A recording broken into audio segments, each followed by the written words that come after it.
In the previous lesson, we learned how to make a remote server call using the HTTP service that is part of the AngularJS core. The HTTP service is built on top of promises, and so it implicitly returns a promise when you make a call to the server using the HTTP service.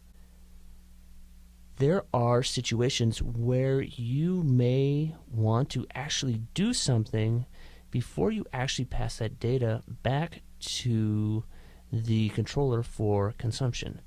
For instance, what if you wanted to actually return a cached version of that data structure and not actually incur the overhead of making an extra call? You would need a way to manually resolve that promise instead of allowing the HTTP service to do that for you.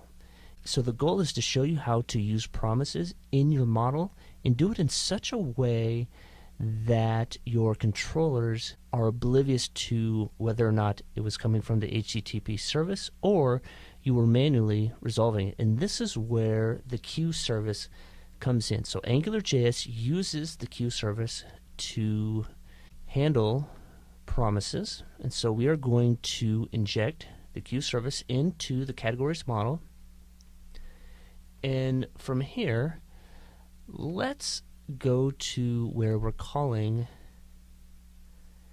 get categories, and let's check to see if we actually have categories. Does it exist? Have we already made this call? And so if it does exist, let's go ahead and just return a promise. And so we can use a method on the queue service called when.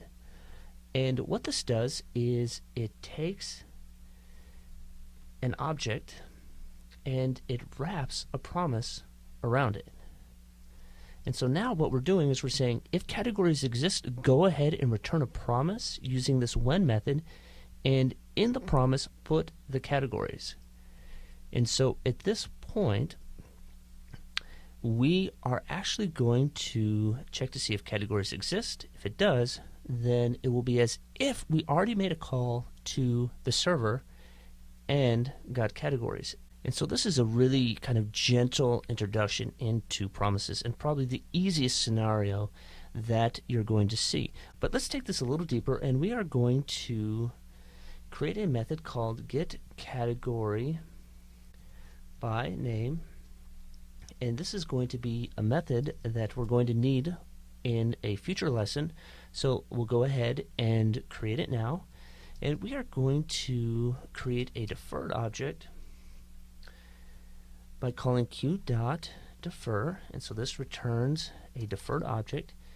And what I'm going to do here is create the bookmarks or the bookends for this. So then we actually create the deferred object and then we return the promise. And then from here we can manually resolve or reject the promise at our discretion. So it's important to understand these two parts, is that you create a deferred object by calling queue.defer, and then you return the promise object on that deferred object. And so from here, let's go ahead and fill this in. I'm going to create a convenience method here called findCategory. So what this is going to do is just loop over the categories collection and compare the name of the current category to the category name parameter that we actually need to define up here. There we go. So what this is going to do is loop over the categories and find the category with that name. Fairly simple. And so from here we will say, does categories exist? If so, then we are going to resolve the promise with the results of find category. And the reason why we're checking if categories exist is because you could possibly want to find a category before you've actually had the opportunity to go and fetch the categories from the server. But if categories does not exist, then we need to call get categories, and then from there take the result, and we will use the result to resolve the promise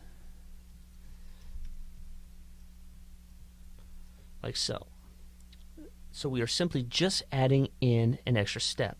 So if categories exist, we're just looping over the categories and finding the category for that name and resolving the promise with that value.